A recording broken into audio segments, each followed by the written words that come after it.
Chers compatriotes congolaises et congolais, bisika biso bozali kolanda biso na chaîne na biso ya télévision Congo Mon Pays TV sur YouTube et mote na bino banso bisika bozali na ekolo pe libanda ekolo tozali na chaîne na bino chaîne na biso ya télévision ya lingomba ya société civile Congo Mon Pays chaîne oyo totiaki po te to sololaka na biso tango inso chaîne oyo totiaki mpona kozwa information sur le patriotisme toye na école na biso dénommé l'école du patriotisme etelo oyo ya bolingo ya mboka totiaki na ekolo totie yango na place communautaire po te tolakisa bato banso malakisi ndenge nini bakoki kolinga ekolo ekolo ezali nini kozanga ekolo ezali nini bokasi ya moto ezali nini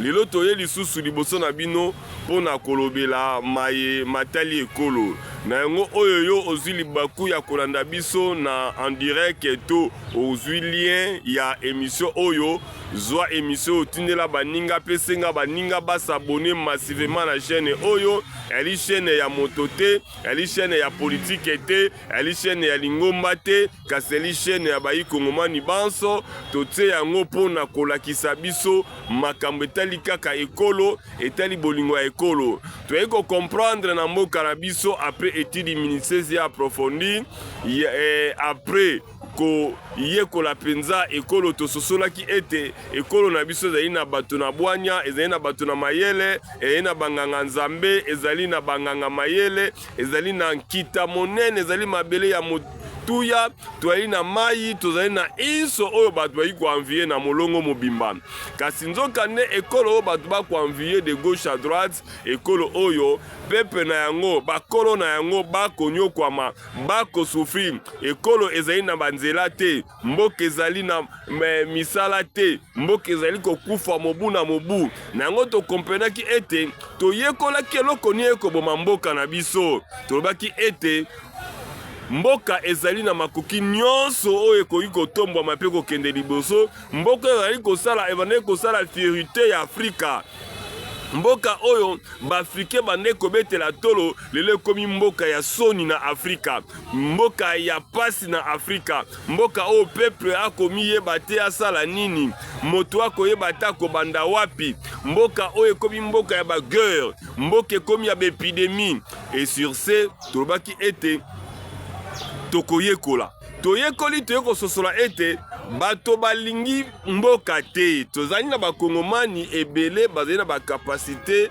inso kasi balingaka ekolo te balingi nde bozwi ya ekolo balingi misolo ya ekolo balingi nkita ya ekolo balingi mabele oyo kasi balingi ekolo te lokola balingi ekolo te yango nde bato bakokwa misolo ya ekolo bakozwa barichesse ya ekolo mpona baintérêt personnel pe individuel tolobaki lokola tososoli ete biso moko nde tokoboma tolingi ekolo te toyekolaki esengeli totia ekolo moko ya bolingo totia école du patriotisme ya bolingo ya mboka tolakisa bato kesa mboka soki mboka etombwami te ali pasi pamba te atako yo okoyiba yo koboma ekolo oyo yeba ete ozali na ekolo mosusu te ekolo moko kaka ozali nango ezali la RDC tango yo koyiba mbongo ya Congo tango yo koboma Congo ozoboma ekolo na yo moko ozoboma ekolo ya bana na yo ozoboma ekolo ya baboti na yo ozoboma ekolo ya fami na yo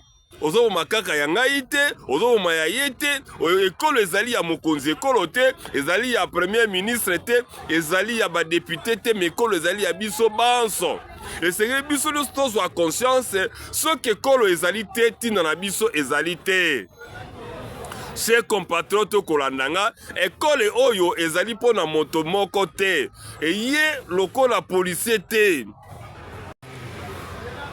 eye kobeta moto fimbo te meye kointerpele biso tozonga ndenge bayi nzembo balobaka tozonga bato tososola ete biso nde toyi kotonga ekolo oyo. C'est pas l'appui extérieur nde kotonga mboka oyo, c'est l'appui intérieur biso moko. Totia makasi, tolongola moyibi, tolongola koboma, totika machete, tozwa conscience que nous sommes obligés de construire et de bâtir ce pays. C'est le seul pays que nous avons. Chers compatriotes, tolobela qui la fois passée sur l'implication de la jeunesse. L'autre koba pour na bilenge. Ce qui to insisté mambo bilenge parce que to comprena qui que la base ya développement école ezalaka bilenge. So to bito sala ta recensement to komona bilenge bazali ba yike koleka ba vieillard. Nzokande tango ya bolenge ezali tango oyo moto apesaka oyo azali nango, apesaka oyo ayekoli na kelasi, ayekoli na garage, ayekoli na télé akwa portant na ekolo. Mais bilenge na biso bazali négligé pe bafoué. Lokola bazali bafoué, tozali na vent nouveauté, mopepe ya sikate. Et sur ce, tolobaki sur l'implication et seigneur ba jeune ba s'impliquer. Yango toboka ki projet moko to programme moko, la jeunesse aujourd'hui et maintenant pas demain. Si le gars moko tolobaka tango nyonso, l'avenir du Congo c'est la jeunesse. Jeunesse azali avenir. Alors, l'école du patriotisme et kolobalelo, la jeunesse n'est pas là pour l'avenir. La jeunesse est là pour maintenant, aujourd'hui et maintenant. Parce que c'est la jeunesse qui a la force, l'énergie. La jeunesse scientifique, capable et consciente, c'est une jeunesse qui amène un nouveau vent à la nation. Et Seigneur, tout s'investit plus sur la jeunesse. Tango boko baba jeune, les lotes base la lobby, toko mituna, mokonze kolo ya Kalaza qui président de la République na âge ya 29 ans. Boye bisabiso, azala qui peut général. Akoma ki général, akoma ki colonel na âge nini. Boye bisabiso Lumumba koma ki premier ministre na âge nini. Kasavu bakoma ki président na âge nini. Azala ki bourgmestre Dendal na âge nini. Chers compatriotes, il ne faut pas endormir la jeunesse. Le fait d'endormir la jeunesse, tozoko kundamboka. La jeunesse doit avoir la conscience, il doit se réveiller. Un jeune qui a fini sa licence, attendu 6 ans en primaire, 6 ans en secondaire, 5 ans en licence, ça fait combien? Ça fait 17 ans, plus 7 ans, bandeli primaire, bien 6 ans, il a 24 ans, 23 ans. Vous lui demandez d'attendre encore demain. Non, c'est aujourd'hui. Dès qu'il finit le travail, il doit travailler. Maintenant, notre problème d'aujourd'hui, c'est le problème de l'expérience professionnelle. Et sur ce, nous demandons à l'État congolais qui nous suivent maintenant d'instruire aux entreprises d'abolir cette loi, ces principes. Il y a expérience professionnelle. Moto ekoluka mosala ayekoli à 23 ans d'âge, boyebisi ye aluka aya expérience professionnelle à 25 ans. Tango na société X boboyi kozwaye pour une expérience professionnelle. Akei esika isusu baboyi ye a cause expérience wapi. Nous nous demandons, est-ce qu'on a l'envie d'engager les jeunes? On a l'envie d'impliquer la jeune dans la gestion. Parce que vous voulez demander l'expérience de 5 ans. À côté de la c'est-à-dire beaucoup préparer chômage éternel. Parce que partout si on lui demande l'expérience de 5 ans, yango toko senga ba konsiba kolanda biso. Ce principe doit être aboli. De l'expérience avant ba zwa moto na mosala. On peut demander l'expérience, il y a un stage professionnel. Les stages professionnels c'est mieux, mais pas l'expérience. Le problème de l'expérience rend la jeunesse malade et amène la jeunesse à la mort. Et Motoa attend une expérience à 5 ans, jusqu'à sa mort, il mourra chômeur. Mais tout comme on a banné à l'âge de 25 ans, Aza déjà en fonction. Il y a même ceux qui sont des directeurs, des chefs d'entreprise à l'âge de 22 ans, 23 ans. Il ne faut pas prendre la jeunesse en otage.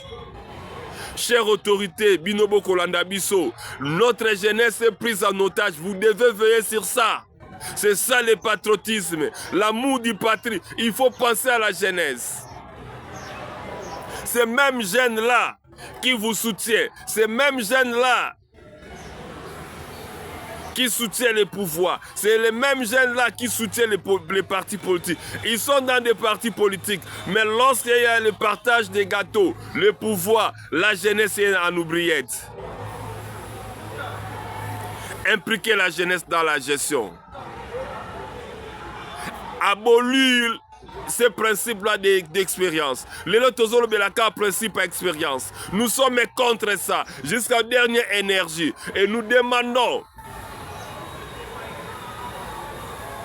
à la jeunesse de prendre conscience. Chers compatriotes, aimez la nation. La nation nous appartient. Et la jeunesse, à vous aussi, vous devez être une jeunesse consciente. Une jeunesse qui veut apprendre. Pas une jeunesse sentimentaliste. Une jeunesse qui n'a pas une vision. Vous êtes à côté des vieux, tu es à l'école, à l'université, apprends.